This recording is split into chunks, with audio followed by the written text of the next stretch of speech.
రంగారెడ్డి జిల్లా ఆలూరు గేట్ సమీపంలో ప్రమాద ఘటనపై స్పందించారు పరిగి చేవెల ఎమ్మెల్యేలు రామ్మోహన్ రెడ్డి యాదయ్య.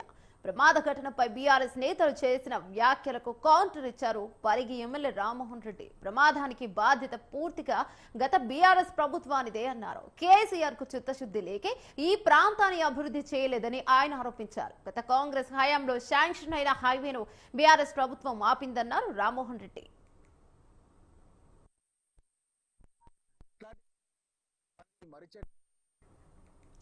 హైవే ఏర్పాటుకు భూసేకరణ చేయకుండా గ్రీన్ ట్రిబ్యునళ్లలో కేసులు వేయించి పనులు ఆపింది బీఆర్ఎస్ ప్రభుత్వమని రామ్మోహన్ రెడ్డి ఆరోపించారు. హైవే పనులు ప్రారంభించడానికి నవంబర్ 28న అనుమతి వచ్చిందని పనులు ప్రారంభించామని ఆయన తెలిపారు. బీఆర్ఎస్ నాయకులు కావాలని ప్రమాద ఘటనకు రాజకీయం చేయాలని చూస్తున్నారని, రేవంత్ సర్కార్పై నిందలు వేసేందుకు యత్నిస్తున్నారని విమర్శించారు. ప్రమాదంలో మృతి చెందిన వారి ఆత్మకు శాంతి కలగాలని మౌనం పాటించి సంతాపం తెలిపారు ఎమ్మెల్యేలు రామ్మోహన్ రెడ్డి, కాళీ యాదయ్య.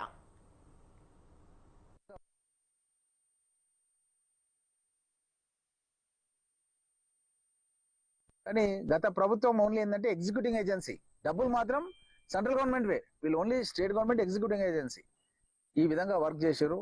ఆ రోజు ఆ విధంగా చేయడం మూలంగానే మనది అది 3 ట్రాక్ ఉండిపోయింది, లేకపోతే 4 ట్రాక్ అవుతుంది.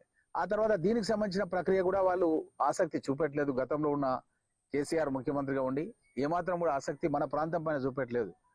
అట్లాంటి సందర్భం లోపల కొంతమంది మర్రి చెట్లు అయితే ఉన్నాయో ఈ చెట్లు కొట్టొద్దని గ్రీన్ ట్రిబ్యునల్లో కేసేసారు. ఈ ప్రభుత్వం తలుచుకుంటే దాన్ని వెకెట్ చేపియచ్చు, కానీ వెకెట్ చేపలే. వాళ్ళకి ఇంట్రెస్ట్ లేదు. ఎందుకు వెకెట్ చెప్పలేదంటే, వెకెట్ చేపిస్తే దగ్గర 200 కోట్లు ల్యాండ్ ఎక్విజిషన్ పేమెంట్ చేయాలి. మనం వస్తుంటే ఇందిరారెడ్డి నగర్ దగ్గర అన్ని కూడా చాలా మంది ఇండ్లు ఉంటాయి, మీరు చూసి ఉండొచ్చు. వాళ్ళకందరూ కూడా నష్టపరిహారం ఇవ్వాలి. నష్టపరిహారం ఇవ్వద్దన్న ఏకైక ఉద్దేశంతో వాళ్ళు ఏం చేశారంటే కోర్టుల కేసు ఉన్నా సరే అట్లే నడిపించారు. కానీ గత ప్రభుత్వం ఓన్లీ ఏంటంటే